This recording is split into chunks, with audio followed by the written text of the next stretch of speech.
Right, so it is very lovely to have you on here. I have got your book with me. I did. Oh, there it is. I have finished it. It is very good. I did enjoy it. Thank So thank you so much for sending it over. I think if we just kind of crack straight on, I guess, and then we can just kind of have a little chat afterwards if we want, as well. Yes, it is very lovely to meet you. Do you want to kind of just introduce yourself a little bit? Kind of say stuff about the book. Give us a little summary maybe of the book. Yeah, of course. So I'm Christy Theodoulou. I live in London, and my debut novel, Godless Cosmologies, came out this March. It's a gothic literary fantasy about a young boy whose parents pass away unexpectedly, and he's whisked into a asylum where he deals with his grief by going to an underwater fantasy world of his own creation. But the chaos starts to ensue where he befriends a group of patients who all have their own difficulties, and they're spearheaded by the enigmatic Mystery, who is a girl with dark demons of her own. And yes, thereafter chaos ensues, and the line between fantasy and reality begins to blur. That is a great summary. Yeah, I mean, like I said, I really enjoyed the book, so I was like, it's kind of fascinating to, I guess, kind of hear how you summarised it compared to, obviously, my summary is probably different to your summary, but I do... Well, it's always funny when you sort of ask to summarise, because I think I have the idea in my head, but actually putting it down to words and encompassing that in writing is a completely different beast, so yes, I'm glad to hear it wasn't terrible. No, that was a very good summary. We'll go on to the next question. So, what was the inspiration for Godless Cosmologies? Was there like something that just kind of happened, or has there just been like an endless inspiration for it, really? Yes, I think I knew I wanted to write something. I was for a loss of what I wanted to do, or what direction to have, at least in my professional life. And I suppose I had that untapped creative bone. I just needed to do something, and I decided I'd like to write a book, but I don't think I deliberately sat down and planned it. I actually had some bits written, and I don't know if I'd written them to go in a book at all. I just had them saved, and then I'd come towards the end of what I need to do for my master's, and I remember just being in my room and just like, I had sort of a couple of weeks, actually. My husband was away at the time, so I just drilled out, sort of finished off the first draft in a couple of weeks, because I felt like this urge to get this story out of me. I wish it was that way. It could have just been like strange possession, really, but yeah, that's how it happened. And I guess the nature of the story itself is very personal to me, so I think it's no surprise, actually, that kind of story came out without much planning. Yeah. There's probably we could really probably psychoanalyze it, but I don't want to disturb myself too much. No, that is, yeah, to say you the inspiration, yeah. That is pretty cool to see you kind of did it in a few weeks. It's impressive. Yeah, well, like I say, I had chunks of text written, so I'm presuming those ideas, those sort of, that content had some meat to it, i.e. emotion, steer, that actually helped me sort of then when it came to finishing off that first draft, just knowing how to tie it all together. But yes, I think the inspiration was unspoken, but which I think is clear from the way it came out, but it nevertheless was it was more of a strange urge. That is awesome, though. I mean, you have a book, which is amazing, and it's a very good book. I will give you that. So, kind of talking about the book a little bit, you have kind of your fantasy and your kind of reality world. Kind of, did you write them kind of separately, or were they kind of written like at the same time, like just kind of chronologically, or like how did that kind of all piece together? Because it's quite interesting to kind of read the two storylines, I guess. Yeah, it's a good question. So they were written chronologically, and actually initially there wasn't much distinction between them. It was one continuous piece. Okay. I think at the moment, in its published form, it's divided sort of by sort of scene dividers, but initially it wasn't. And I'm glad that I did put those in, because I loved not having them in. I was thinking, this is great. Who knows what the hell's going on? But yeah, I think actually they were really needed. But yeah, initially I had just switched between the two worlds, just fluidly throughout the narrative, which I think is quite difficult actually as a reader to follow, because whilst, especially when your narrator is your main character and you're in their head most of the time anyway, you don't have an external character going, oh, they've now jumped into the body of a whale, for example. So yeah, they were written in one go, but I latterly split them up. Yeah, that is, I was kind of expecting that one to kind of be like you were writing it as you go, because it can kind of, I guess it feels that way a little bit, which I really like. And I do like this, I do like the scene dividers, because at the start I was like, what is going on? But as I got more into the book, I was like, oh! So I did, yeah. I did feel that way writing it as well. I was like, what is going on? But such is life. Yeah, well, I got the hang of it in the end. I was like, oh, okay, we're jumping between the two, and I finally kind of grasped who was who, and then I guess near the end you kind of have a little less of kind of the fantasy world, I guess, as it kind of blends more into the reality world, which I found really interesting. So I really kind of enjoyed that. I guess especially when he kind of met Mystery, it kind of happened less and less, which was fascinating to kind of see a bit. Okay, so the next question is, you have some really unique names in your books.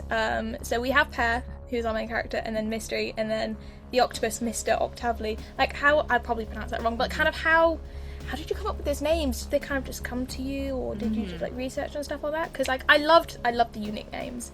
So I was like, this is really interesting.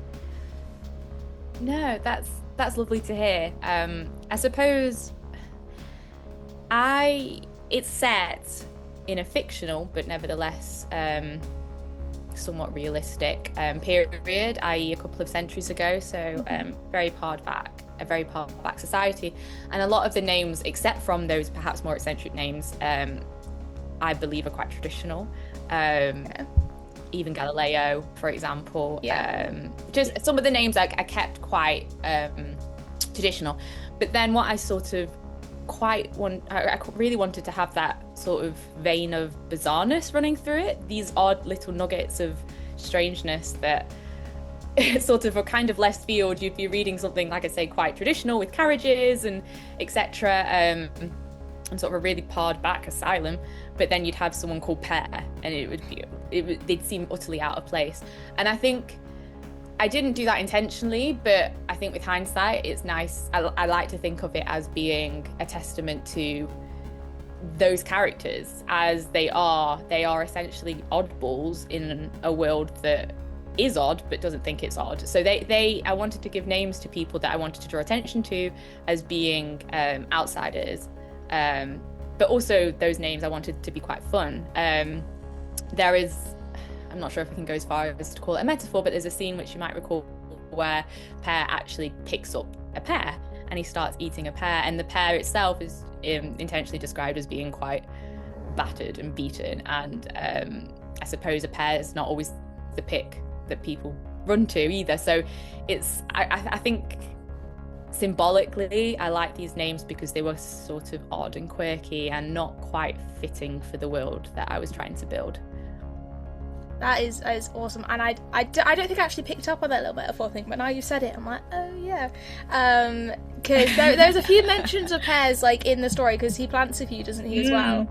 So I was like, I did see the connection between the two with the planting of the pear thing. I did not see the other one. I probably skimmed past it a bit too much. But it's kind of done. Yeah, I do like the way you kind of just said how obviously it's kind of their names are kind of oddballs in that society, which I love. Because I guess I kind of picked up on that, because I was like, okay, they're kind of odd names, but I actually quite liked them with the odd names, because then they did stand out. Because like with Mystery, she kind of is a bit of a mystery as well, which I was like, I really like that. So I was like, yeah, it was very cool. And then the next question I've got here, why did you decide on an octopus to accompany the whale? So obviously we've got Pear as a whale, so why do we have an octopus? Was there a specific reason, or did you just pick an octopus? So I was asked this question, I've been asked this question, and I was also asked about the whale, sort of the choice of a whale, Yeah. which completely threw me because I thought, I have no idea why I picked octopus. But I think, like a lot of things that we maybe don't see in our everyday lives, we have these ideas of what certain animals and people are that we've never met. So for me, I don't know if I've watched something that's given me this impression, but I feel as though octopuses seem very intelligent. And I know that they are. I think I've since discovered that they are. I don't know how many brains they've got and how many hearts they have, but they're a very advanced creature. And for me, I wanted Mr. Octavia to be quite mysterious to an extent, but also appearing as an all-knowing person that seemed to know everything but wouldn't reveal that to Pear. And I think for me, maybe just without knowing much about octopuses, that's how they appear to me. They're a bit of a mystery. They seem to know more than they let on. And yeah, I think they are a remarkable creature. I since sort of discovered that I don't know if this is across the board, but I know that some octopuses, they change colour when they move. They, like a chameleon. And it's actually, I don't want to, not a scientist, but I think it's somewhat unclear why that happens because they're also colourblind. So it's obviously not a visual link as to how they know to change colour. So I think they're fascinating. So maybe there was that subconscious decision in me to decide on using something that I knew very little about, that I almost looked at in awe. Yeah, I mean, octopuses, they're very intelligent, because you see, like, videos of them, like, opening up, like, jars and stuff, and I'm like, how do they do that? Obviously, as a human, like, we are intelligent, but then we see all these intelligent species, and it's fascinating to kind of see kind of how they've adapted to our world. So, and I think it ties into, again, I'm not quite sure exactly why I picked an underwater world, but I think it's linked because I've not spent much time in the ocean or the seas at all. So it's this world, right, that we don't know much about, that is complex and unfamiliar, and it holds secrets in a way. So for me, the octopus was quite fitting for that setting. And I remember I was at an aquarium and a person working there said they walk the octopus, they let it go out and go for walks, and I was just out of my mind. I was thinking, oh my gosh, get me my scuba gear. This is amazing. So yes, I think there's something quite magical about the unknown, and the sea for me is one of those places. Yeah, I mean, I have to admit, if I'm ever out in the open sea in a boat or something, I'm terrified because I don't like the unknown. Well, that's interesting too, right? Because there's something quite magical about the unknown, but also scary about it. And I think that's, for me, it's a really interesting dynamic, because it seems like it's a fine line between fear and overwhelming excitement. And I feel like you can apply that strange divide, I think, to our own minds as well, which is ultimately at the heart of this novel. It's knowing everything or knowing nothing, and accepting one or the other. And I think that's, the sea really fitted into that. But yes, I agree, there's a darkness to it too that's quite unnerving. Yeah. I mean, once I'm in the ocean, I'm fine. It's just actually, like, if I'm on, like, a canoe, I was on Greece a few weeks ago. I was in Greece on this canoe. Terrified. I was right next to the shore. I could see the bottom of the ocean. I was like, I'm going too far out. What's going on? It was fine once I got in the water, but I was terrified of it. No, it's true. It's so true, and it's I'm the same. Actually, once I've got in and got over the temperature, no matter how warm it is, I'm still needing to get over the temperature. I can manage. But yes, it's an amazing world down there. At least beautiful. It has, I imagine it to be. Yeah. Fantastic. And then another little thing I noticed about the book that you don't really see in other kind of fictional books is there's little, like, footnotes you've got. Like, I know a lot of research papers and stuff have them, but like you've got them, and I found that fascinating because I know a lot of it kind of relates back to kind of the 1800s and 1700s kind of literature. Why did you just kind of decide to include them? Was there, like, a specific reason? Because I found it fascinating. I loved it, so it was awesome. Oh, that's good. And it's funny because I don't know if I'd like footnotes in what I read, so it's good.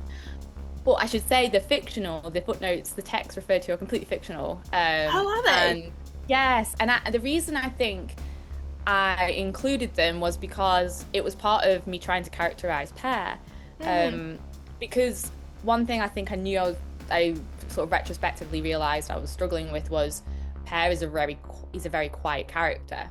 Now, as a reader, that's difficult. Perhaps it's difficult to sort of get on board with him, I think, as a result of that. He doesn't speak very much. But one thing I did want to get across was that he was very intelligent, and he sees the world through things he's read, especially things he's learned through his mother and all these texts. So whilst he's maybe not very communicative and sociable, he certainly, when he sees things, it will trigger something in his mind about something he's read. And for me to communicate and sort of convey those connections that he was making, I thought the footnotes were quite a good way to do that. And particularly his interest, I guess, in the sciences and what he's learned fictionally, at least, from his mother, about creatures and how we can sort of identify them by their sort of genus, their species. And I don't think I could have done that otherwise, because he wasn't going to say it out loud. He wasn't going to start shouting out all these books he's read every time he thought of them. So that was just a way of me trying to characterize him and communicate, I guess, his inner thinking. Yeah, I love that. I did notice kind of near the end, I think it's the last footnote in there, it does reference kind of one of the fictional books in the story. Yes. So I was like, are they all fictional? Because I was obviously never heard of any of them. So I was a bit like, when I got to the end. But no, that is really cool to kind of hear that, because I guess because you said they're all fictional stories, it's kind of that kind of, And I love the inclusion of all the Latin stuff for like all the animals. I love that. I mean, I don't really remember any Latin because I haven't done any Latin, but I have I've done, A-level biology stuff, I've done a science degree, so it was kind of like, there's all the Latin stuff in there. So I mean, I don't really use it in my day-to-day life anymore, but I was like, this is cool, you got all the genus and the species, and I never see that in books, so it's fascinating for me to kind of see. That's good to hear. I mean, I'm not a scientist. I didn't study any of the sciences. I did biology as well, A-level, but beyond that I haven't. And I think, again, it was just, I think we're all experts in something, including fictional characters, and I thought that was just something to run with. And I do think I certainly like reading things, even if it's fictional, and feeling as though I'm learning something at least. So much so, I feel like fiction makes me think, things I've read that I know are fiction, but based on true events, I think that I go off them for my knowledge in day-to-day life, which is kind of risky behaviour. But I think people like to read and feel like they're sort of connecting to the real world as well. Yeah, and it felt very Pear-like as well to kind of have those, when he was saying all the genuses, I was like, okay, kind of, because no one else probably understands, and then he might have to occasionally clarify. But I was like, okay, that was really cool. So yeah, I mean, it's really unique because you never really see it in other books, so it's quite nice just to kind of see that in there, because I quite enjoyed it. So brilliant. And now we're going to go back to the sea creatures. It's one of my favourite questions to ask. If all your characters were sea creatures, I know we have Per as the whale, and then we've got Mr. Octavely. Like, even if he wasn't a whale, or like any of your other characters were sea creatures, what do you think they would be? So all of them, even the ones that are sea creatures, what would they be? Yeah, I guess, I mean, you don't have to do like Per and stuff, but kind of if they were like an other sea creature, what do you think they would do? Oh, okay, well, I'll have to start with mystery. I'll choose a few. Mystery, gosh, I really should have read up on my sea creatures. They're all going to be whales at the end.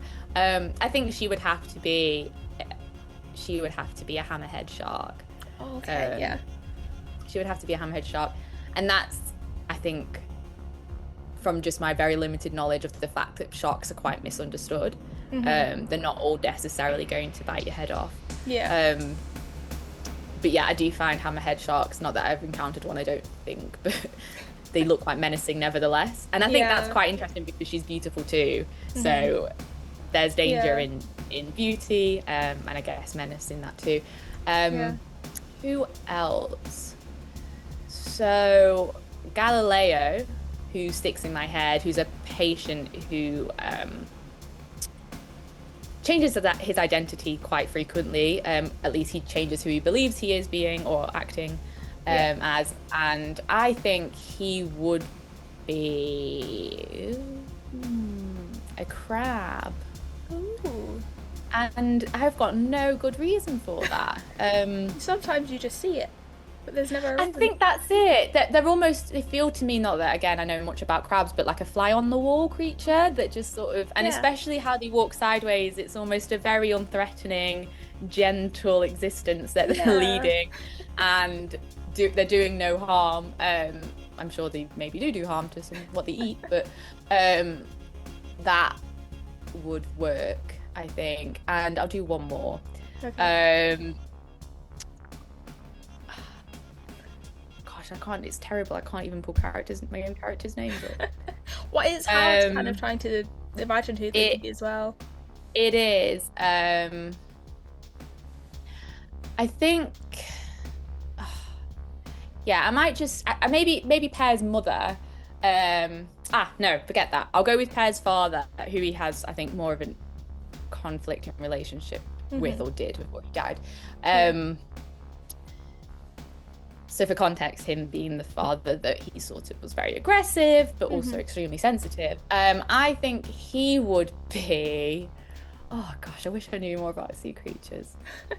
A dolphin. Yeah. Because I actually don't know, much about dolphins, but I get the sense that they're actually a bit more dangerous than we like to think of them. I imagine they hunt in packs, and they're actually quite dangerous.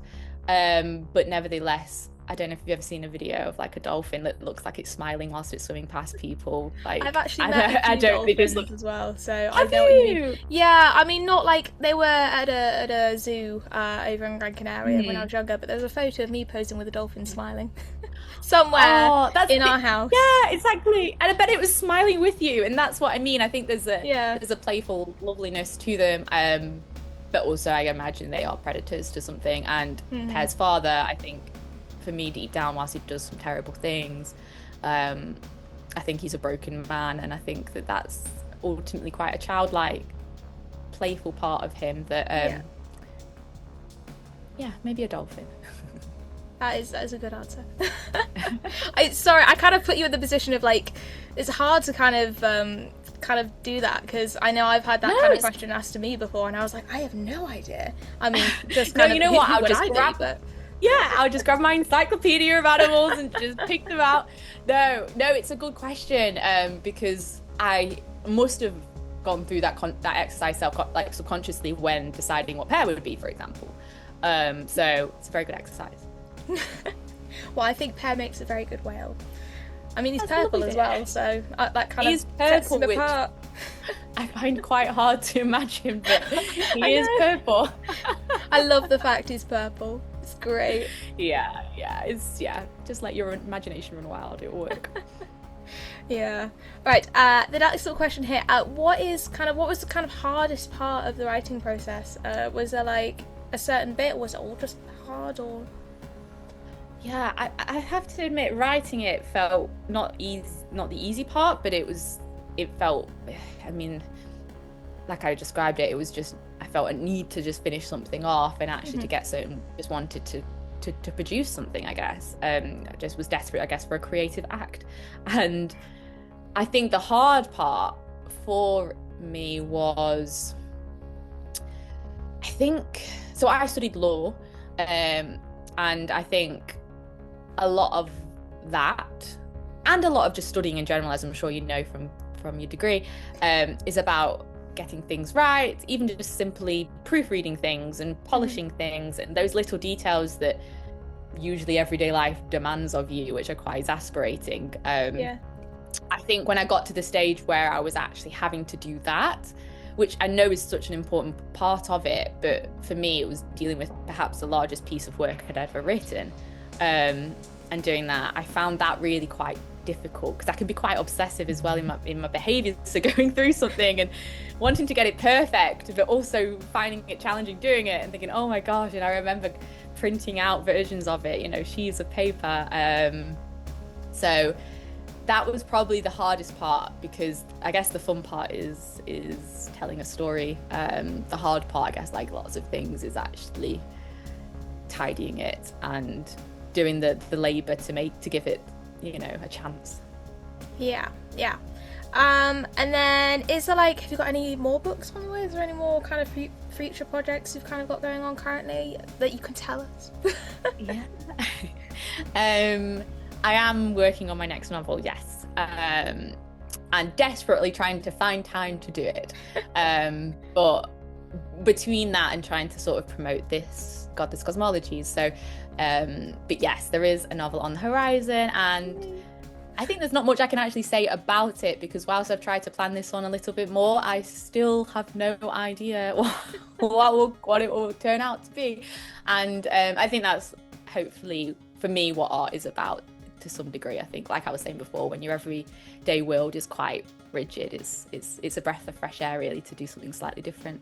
Yeah. Well, it's very exciting to hear you've got another book on the way, because I rather enjoyed this one, so I will be keeping an eye out for your next one.